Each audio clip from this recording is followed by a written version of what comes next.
दोस्तों, आज हमारे पास माइक्रोटेक EB 1100 उसमें जो नए वाले मॉडल हैं उनकी ये पीसीबी है। सबसे पहले मैं पीसीबी में प्रॉब्लम क्या है वो आपको बता देता हूँ, दिखा देता हूँ। उसके बाद उसके प्रॉब्लम का जो रीज़न है, कारण है, उसको हम यहाँ पे डिस्कस करेंगे। क्या क्या वहाँ पे पॉसिबल रीज़न है उसको डिस्कस करेंगे। सबसे पहले मैं इसका आपको सिंगल बैटरी का है तो ऑन करके दिखाता हूँ। जैसे ही मैंने इसको ऑन किया तो यहाँ पे जो इसकी दो एलईडी हैं वो यहाँ पे ग्लो हैं, ओवरलोड और लो बैटरी। ये दो एलईडियाँ यहाँ पे ओवरलोड की और लो बैटरी की दोनों एलईडियाँ एक साथ यहाँ पे ग्लो करती हैं बजर की वार्निंग के साथ। बजर लगातार बीप करता है, ओवरलोड और लो बैटरी दोनों की एक साथ एलईडियाँ जलती हैं। ये जो वार्निंग मैसेज है दोस्तों, ये आपका ओवर टेम्परेचर का मैसेज है।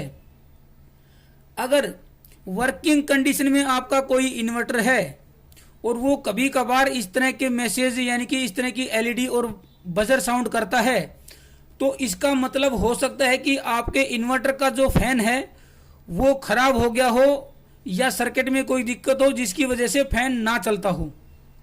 फैन अगर नहीं काम करेगा तो ये आपका ओवरलोड और लो बैटरी के दोनों इंडिकेशन के साथ बजर साउंड करेगा, यानी कि ओवर टेम्परेचर का ये आपका वार्निंग मैसेज है। अगर फैन आपका सही है और उसके बाद भी ये आपका इस तरह की आवाज़ करता है, फिर हमें इसके सर्किट को समझना पड़ेगा। उसके लिए यहाँ पे हमने इसको ओपन कर लिया है। ये जो आपका थर्मिस्टर है इसको हमने ये मॉसफेट के ही स्क्रू पे लगा होता है उसको ओपन कर लिया है। जैसा हमारे साथ हुआ, कभी कभार आपके साथ भी ऐसा हो सकता है, फिर उसको आगे डिस्कस करेंगे। हमारे साथ क्या हुआ है वो मैं बता देता हूँ। पीसीबी को रिपेयरिंग करने के दौरान ये जो थर्मिस्टर की वायर हैं इनको हमने हाथ से इधर उधर किया ताकि हमें कंपोनेंट यहाँ पे दिखाई दें। तो ये वायर यहाँ से थी तो हमने इसको वायर को उंगली से इधर किया ताकि कंपोनेंट दिखाई दें। और ऐसा करने के दौरान ये जो थर्मिस्टर की वायर है जो कि नीचे से कभी कभार ज़्यादा छिली होती है तो ये दोनों वायर एक दूसरे से टच कर जाती हैं, जैसे हमारे केस में हुई।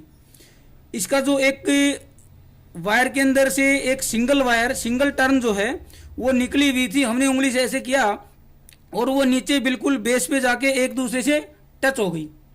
और हमें इस प्रॉब्लम को ढूंढने में काफ़ी मशक्कत करनी पड़ी कि ये समस्या क्या हुई। प्रॉब्लम कोई और थी और हमारे सामने अब ये ओवरलोड लो बैटरी दोनों इंडिकेशन एक साथ आने लगे, कोई नई प्रॉब्लम यहाँ पे क्रिएट हो गई। हालांकि कुछ समय के बाद हमने उसको रेक्टिफाई कर लिया, सोल्व कर लिया। आपके साथ ऐसा ना हो तो इसलिए मैं ये वीडियो बना देता हूँ कि किस किस तरीके से आपको टेम्परेचर की जो वोल्टेज है उसको चेक करना है, वो मैं यहाँ पे आपको बता देता हूँ।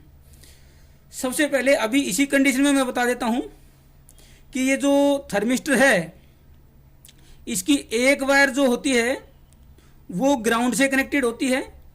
मैं आपको चेक करवा देता हूँ बीप साउंड के साथ। ये मैंने नेगेटिव पे लगाई एक वायर और थर्मिस्टर की जो हीट सिंक की तरफ है उस पे लगाता हूँ तो ये ग्राउंड से कनेक्टेड है।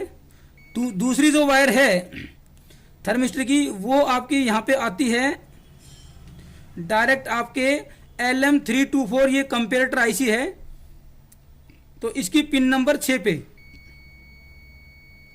LM324 है, इसकी पिन नंबर 6 पे डायरेक्ट आती है आपके इस थर्मिस्टर की ये वायर जो है ये। और ये जो वायर है जो आपकी पिन नंबर 6 पे आती है, यहाँ पे एक रेजिस्टेंस के थ्रू 5 वोल्ट दी जाती है, लेकिन क्योंकि डिवाइडर के रूप में ये थर्मिस्टर भी लगा है तो वो 5 वोल्ट पूरी 5 ना रह के डिवाइड होके लगभग आपको 3.3 3.5 इसकी रेंज में आपको मिलेगी। मल्टीमीटर से मैं चेक करवा देता हूँ। पहले तो इन दोनों वायरों को जो हमने यहाँ पे एक दूसरे से टच की थी उनको ओपन कर देता हूँ ताकि हमारा अब ये पीसीबी सही तरीके से काम करे।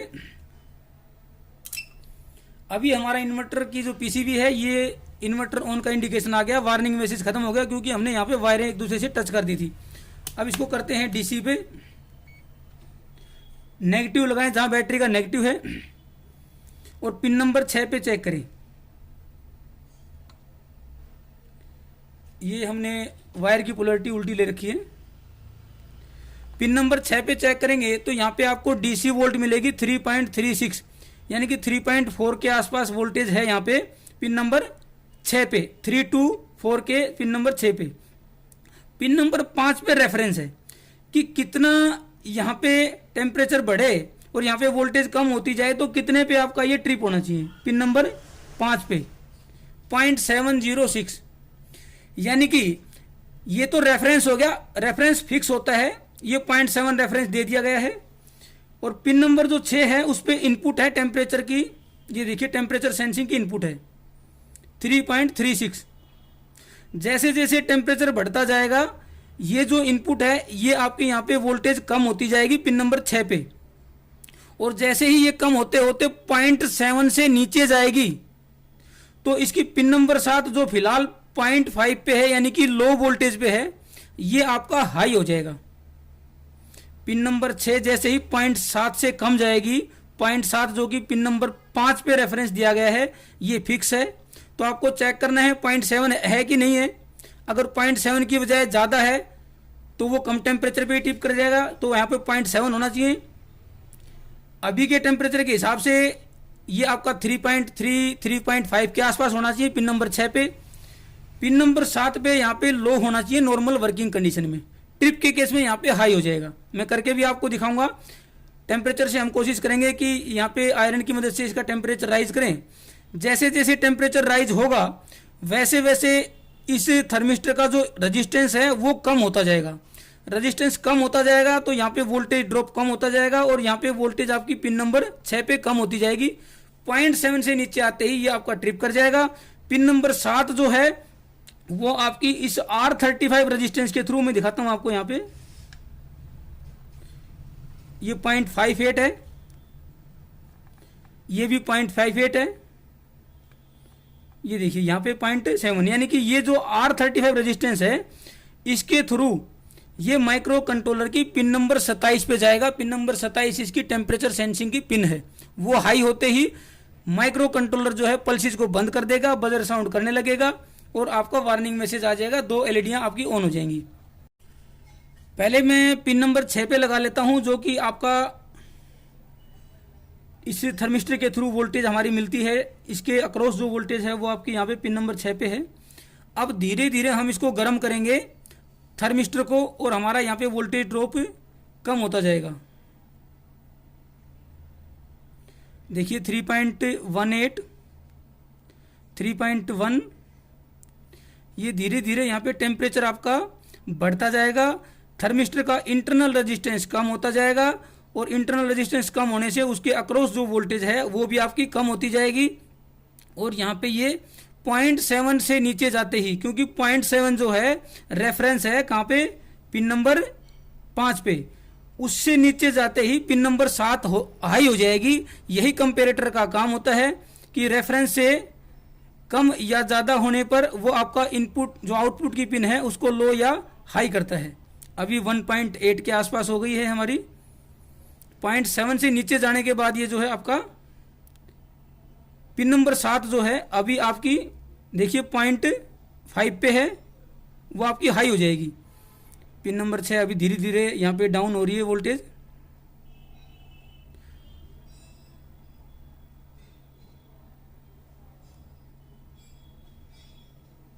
मैं कोशिश करता हूँ एक हाथ से इसको पकड़ने की ताकि ये अच्छी तरीके से यहाँ पे लगे।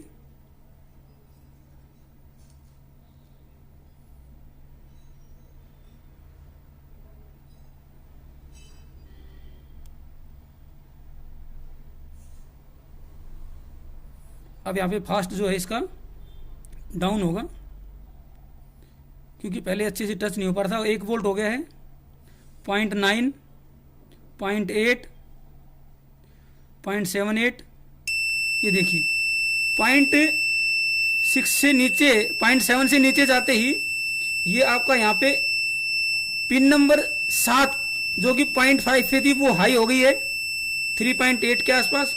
और वही जो है आपका ये देखिए पिन नंबर 27 माइक्रो कंट्रोलर की 27 पे गया है, जिससे माइक्रो कंट्रोलर ने पल्सेस बंद कर दी हैं, बजर को ऑन कर दिया है। रिले को ऑफ कर दिया है, साथ में 2 एलईडी को भी यहाँ पे। अब जैसे ही ये वापस आएगी वोल्टेज, ये देखिए 1 वोल्ट के आसपास आएगी पिन नंबर 6 पे, तो ये वापस आपका इन्वर्टर ऑन हो जाएगा और नॉर्मल वर्किंग में ये आपका यहाँ पे काम करने लगेगा। ये जो 3 to 4 है दोस्तों, इसमें 3 तरह के 4 कंपेरेटर होते हैं, लेकिन 3 को यहाँ पे यूज किया गया है। पिन नंबर 5, 6, 7 ये यहाँ पे आपका टेम्परेचर सेंसिंग के लिए है।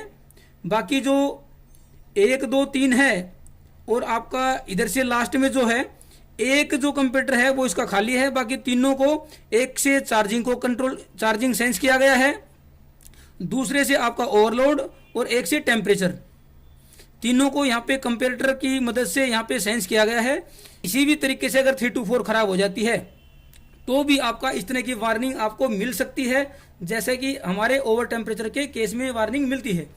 या फिर आपका वर्किंग के दौरान भी इस तरह से एक्सीडेंटल हो सकता है कि आपकी ये जो टेम्परेचर की दोनों वायरें हैं, कभी कभार मैन्युफैक्चरिंग के जो दौरान यहाँ पे वायरें जो हैं नीचे से ये काफ़ी लंबी छील दी जाती हैं, और उनको प्रॉपर सोल्डरिंग करने के दौरान ऊपर से वो छिली हुई वायर की जो लेंथ है वो ऊपर रह जाती है।